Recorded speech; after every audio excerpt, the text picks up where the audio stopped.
Hello and welcome to Express News with me, Deepika, your daily half-an-hour window that brings you 100 news and updates from the country and the world in 30 minutes. Let's begin. The monsoon session of India's Parliament began today and will continue till the 21st of the next month with a total number of 21 sittings. The lower house of the Indian Parliament paid tributes to the innocent lives lost in the horrific Pahalgam terror attack and to the victims of the Air India crash in Ahmedabad. The house also paid tribute to the lives lost in floods due to incessant rainfall. Briefing the media before the start of the Parliament session on Monday, Prime Minister Narendra Modi stressed that the session is like Vijay Utsav as the Indian Armed Forces achieved their objectives under Operation Sindoor with 100% success.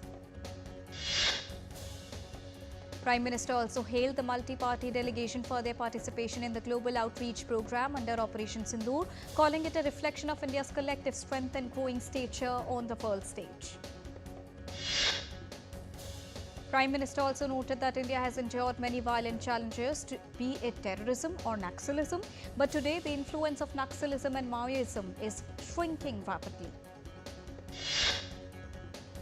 Prime Minister Modi highlighted that the constitution prevails over bombs and guns, adding that the red corridors of the past are now transforming into green zones of growth and development.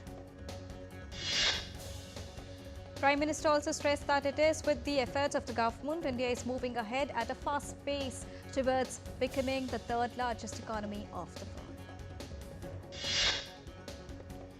Prime Minister Narendra Modi underlined the historic moment when the Indian tricolour was unfurled at the International Space Station for the first time, calling it a source of immense pride for every Indian citizen.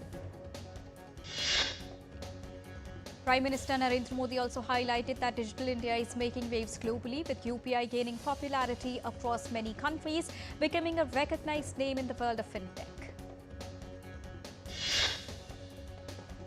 Speaking in the Lok Sabha on AI-171 plane crash, Union Aviation Minister Ram Mohan Naidu Kinjarappu said that Aircraft Accident Investigation Bureau is conducting the investigation in a transparent manner. The minister reiterated that India will stand by the truth and that will only be revealed when the investigation is complete. In the upper house, the minister also said that this is the first time that a black box has been decoded in India. Rajya Sabha Chairman Jagdeep Dhankar today administered oath to 2 elected and 3 nominated members of the upper house of the Indian Parliament. Direct air service from Hindon Airport in UP's Ghaziabad to 9 major cities of the country started on Monday with an aim to help decongest Indira Gandhi International Airport in Delhi. Union Civil Aviation Minister Ram Mohan Naidu Kinjarappu launched new flights to 9 cities. He termed the achievement as Udan of the ambitions and aspirations of common Indians and asserted that the government aims to make India a global aviation hub by the year 2030. During the first 17 days of the 38-day-long pilgrimage, the number of pilgrims has surpassed 3,000 mark who paid obeisance at the holy Amarnath cave till Sunday. The fresh batch of pilgrims have left the twin base camps this morning to offer prayers. The Amarnath pilgrimage will conclude on the 9th of August on the occasion of Raksha Bandhan. Mata Vaishno Devi Yatra was suspended on Monday following a massive landslide triggered by heavy rainfall near the Yatra track in Riyasi. 1 pilgrim lost his life while 7 others were injured.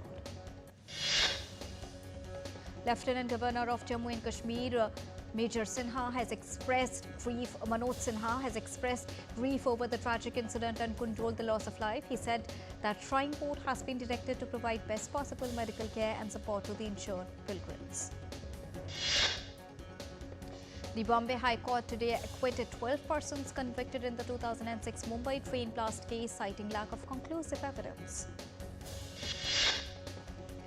Indian equity indices ended on strong note on Monday. At close, the Sensex was up 443 points to stand at 82,200 and the Nifty was up 122 points to stand at 25,091. Indian rupee ended near day's low at 86.29 per dollar on Monday. Gold futures maturing on the 5th of August were priced at 98,540 rupees per 10 grams on multi-commodity exchange. Silver futures for the 5th of September maturity stood at 1,13,960 rupees per kilograms on the NCX. International Monetary Fund has said that India is leading the world in fast payments with unified payment interface that recorded a staggering 18.39 billion transactions worth over 24.03 lakh crore rupees in June 2025. India's electronic exports have seen a significant surge of 47% in the first quarter of the current fiscal year, reaching $12.41 billion. This growth indicates India's rising prominence as a global manufacturing hub. Global oil prices were little changed on Monday, held in check by expectations that the latest European sanctions will have minimal impact on Russian oil supplies. Microsoft is investing millions of dollars to develop AI models that support European languages, aiming to preserve linguistic diversity and cultural heritage. The European Central Bank is expected to hold interest rates steady for the first time in nearly a year, despite concerns over potential US tariffs impacting the Eurozone economy. European shares were flat on Monday as investors assessed a mixed bag of corporate earnings while awaiting a potential trade deal between the United States and the European Union. The Pan-European Stock 600 index was 0.03% up. After concluding his visit to Eswatini, India's Minister of State for External Affairs, Pavitra Margarita, landed in Lesotho late on Sunday with an aim to strengthen bilateral relations. The minister was welcomed by Thabang Lekela, who is the Principal Secretary for Foreign Affairs and International Relations. In a post on X, Margarita stated that he looks forward to engagements with the leaders. Japanese Prime Minister Shigeru Ishiba said on Monday that he would remain in the office to oversee tariff talks with the United States and other pressing matters after his ruling coalition suffered defeat in upper house elections. Japan's ruling coalition has lost its majority after the far-right Sansito party emerged as one of the biggest winners in Japan's upper house election on Sunday. At least 19 killed and more than 150 were injured as a Bangladesh Air Force training aircraft crashed in a college campus in Dhaka. The pilot of the aircraft was also killed. The Bangladesh government has declared a one-day state mourning day following the incident. US President Donald Trump on Monday stepped up his attack on Barack Obama by posting an AI-generated video of the Federal Bureau of Investigation arresting the former president in the Oval Office. Ecuador's most notorious drug lord has been extradited to the United States a year after he was recaptured following a prison escape that sparked a wave of violence across the country. Iran, Britain, France and Germany will hold nuclear talks in Istanbul on Friday after the trio warned that sanctions could be reimposed on Tehran if it does not return to the negotiating table over its nuclear program. Foreign Minister Abbas Araghchi said that E3 lacks any legal, political and moral standing for reactivating the snapback sanctions. Tehran said it will host China and Russia on Tuesday for talks on its nuclear program amid European threats to reimpose the sanctions. Dozens of Bidaun fighters made their way towards the village of Al-Masra in the outskirts of Suwaida on Sunday. Meanwhile, calm was reported in Suwaida after Bidaun fighters withdrew from the predominantly Druze city. Ukraine's sustained drone attack on Russia led to the airports in Moscow to be temporarily shut on Monday, which caused thousands of passengers waiting in lines or sleeping on the floor after flights were cancelled or delayed. Russia's defense ministry said it had downed 117 drones overnight, including 30 over the Moscow region, after drowning 172 drones, including 30 over the Moscow region the previous day. Ukraine's Air Force said that Russia had launched 426 drones and 25 missiles in an overnight air attack on Kyiv, putting the shops and schools on fire, as per city officials. The Air Force said it downed or jammed 224 drones and missiles, while another 203 drones disappeared from radars, most likely having been jammed by electronic warfare. Ko Byung-sam, a spokesperson for the ministry that handles inter-Korea affairs of South Korea, said that Seoul is considering allowing individual tours to North Korea, which are not in violation of international sanctions. Over 100 ambassadors and heads of Ukrainian diplomatic missions all over the world gathered in Kyiv on Monday for a conference hosted by President Volodymyr Zelensky with an aim to enhance cooperation between Ukraine and its international partners.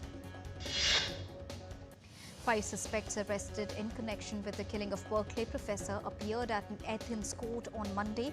Among those detained is the professor's ex-wife, her Greek partner, and 3 other individuals. US carrier Alaska Airlines resumed operations late on Sunday after briefly grounding all of its flights for about 3 hours due to an IT outage, marking the second time it has halted its fleet in just over a year.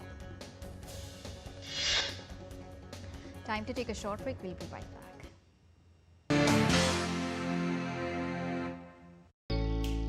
Jharkhand will mesmerize you with majestic nature, rich heritage and colorful culture.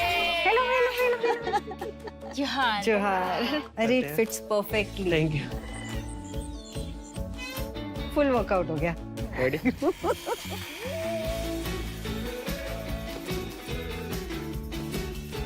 Postcards from Jharkhand on National Geographic. पापा, fees ज्यादा है। बेटा, याद है bonus के कुछ पैसे हमने दूसरे खाते में रखे थे? 2 साल से खाते में कोई लेन देन नहीं हुआ है, शायद इनऑपरेटिव हो गया होगा। तो अब बैंक जाके या वीडियो केवाईसी से केवाईसी अपडेट कराओ, खाता होगा एक्टिव एकदम फ्री। चलो कहाँ? एडमिशन कराने, खाता हुआ एक्टिव। RBI कहता है जानकार बनिए, सतर्क रहिए।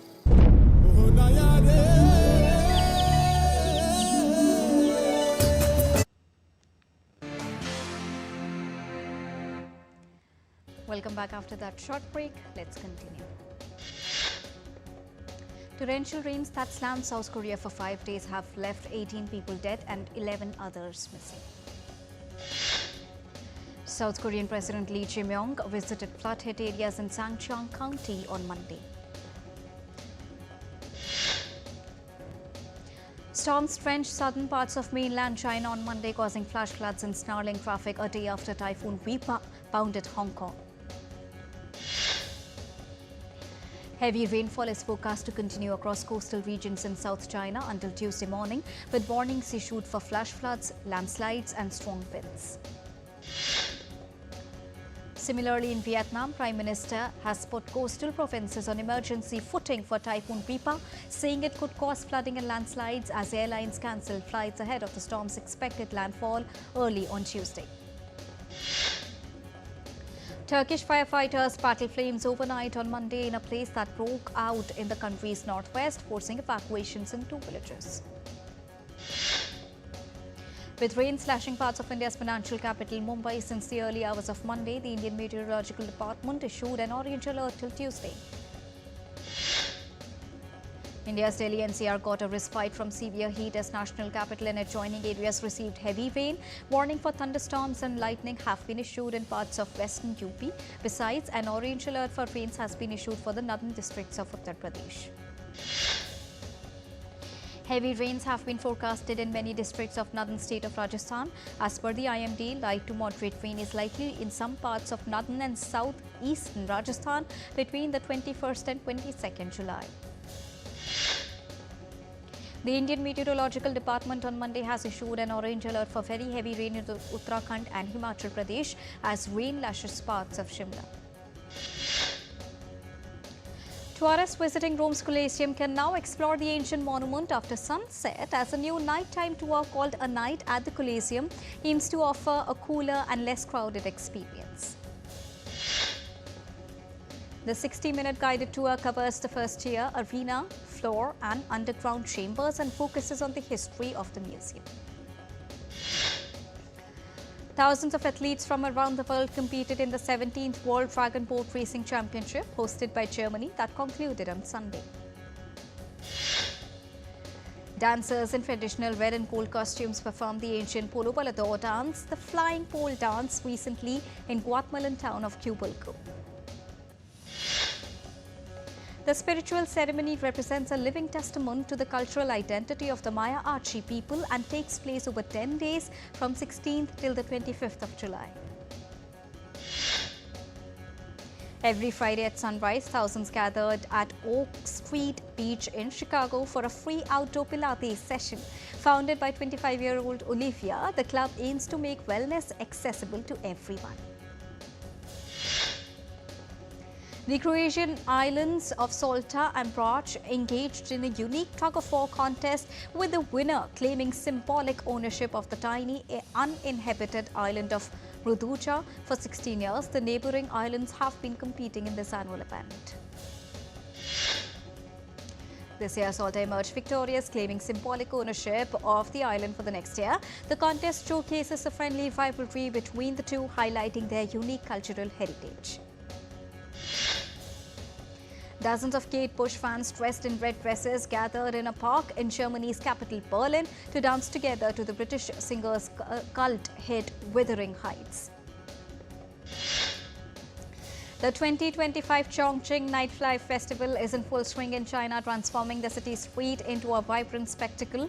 The show featured 11,787 drones, setting a new Guinness World Record for the largest aerial image formed by drones. China's Yangtze commercial street is abuzz with neon lights and live performances. China's Xinjiang region is taking steps to conserve the rare and majestic wild snow lotus, also known as Sausavia. This unique flora species thrives in the high altitude areas of the Tian Shan Mountains. The plant blooms only once in its lifetime, making it rare to see it in bloom. Snow lotus has significant medicinal value, which has led to overpicking and a decline in its population. The Torch Festival of the Yi ethnic group is underway in China's Yunnan province. The festival features traditional music, dance and food, showcasing the rich cultural heritage of the Yi people. China's Yunnan province glow with warm firelight as locals dressed in traditional costumes while performing spirited folk dances that escalate the celebrated atmosphere. Katy Perry was left dangling in San Francisco mid-air as a butterfly-shaped prop malfunctioned, halting her performance for a brief time. Shashank Khaitan's romantic drama called Dhadak completed 7 years, and the makers are now set to return with Dhadak 2, starring Siddhant Chaturvedi and Tripti Dimri in lead roles. The new Tron franchisee dropped on the 18th of July ahead of its 10th October release, also marking Nine Inch Nails' first official music release in 5 years. The Vampire Diaries actor Paul Wesley, who played the role of Stephen in the series, got engaged to longtime girlfriend Natalie Kuchenberg, shares post on social media platform. Legendary actor Tom Cruise, renowned for his role in over 75 television shows and Broadway productions, passes away at the age of 97 due to natural causes. Kapil Sharma announced the reopening of Cabs Cafe in Surrey a week after a firing incident, expressing pride in his team through an Instagram post. Actor and director Rishabh Shetty has officially completed the shooting for Kantara Chapter 1, the much-awaited prequel, announced the wrap-up of the film via social media. Alia Bhatt's production Difficult Daughters, directed by Soni Rastan, is among 30 projects selected for the Asian Project Market at this year's Busan Film Festival. Legendary actress Eileen Fulton, famed for playing Lisa Miller on As the World Turns, passed away at the age of 91. Telugu actor Ram Charan, known globally for RRR, shared his new look for upcoming film Peddy on Instagram. The image shows a full-blown transformation of the actor.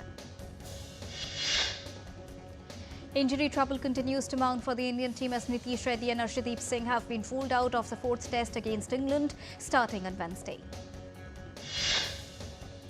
The Indian team has added pacer Anshul Kamboj to the test squad for the last 2 matches against England after injury to the key players.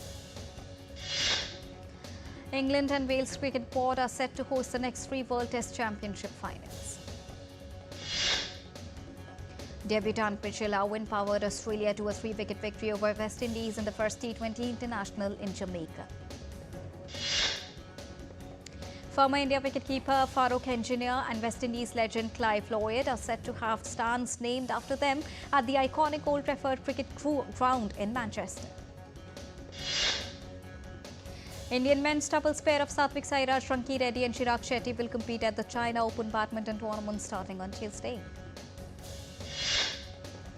Chess global governing body FIDE has announced India will host this year's Chess World Cup from 30th of October till the 27th of November. Grandmaster Koneru Hampi has created history by becoming the first Indian to reach the semi-finals of FIDE Women's Chess World Cup. The quarter-finals clash between Harika Dronawali and Divya Deshmukh will be decided through tie breaks on Monday after both their games ended in a draw. Grandmaster Levon Aronian clinched his first freestyle chess Grand Slam crown in Las Vegas, defeating Hans Niemann in the final. In a playoff for the 3rd place, world number 1 Magnus Carlsen defeated Hikaru Nakamura. England women's team defender Jess Carter said she's been the target of racist abuse since UEFA 2025 Women's Euro began in Switzerland. Alexander Bublik defeated Juan Cirondolo to claim the Swiss Open title and win his first tour-level clay court title. World number 1 Scotty Scheffler sealed his first British Open triumph by 4 shots in Ireland. And Indian boxer Nishant Dev extended his flawless run in the professional circuit, securing a technical knockout victory over American Luchman Evans in Frisco, the USA. And with this, it's a wrap here on Express News for now, but news and updates will continue here on DD India. So don't go anywhere, keep watching and keep tracking DD India for all latest news and updates from the country and the world. Thank you so much for joining us right now. Namaskar.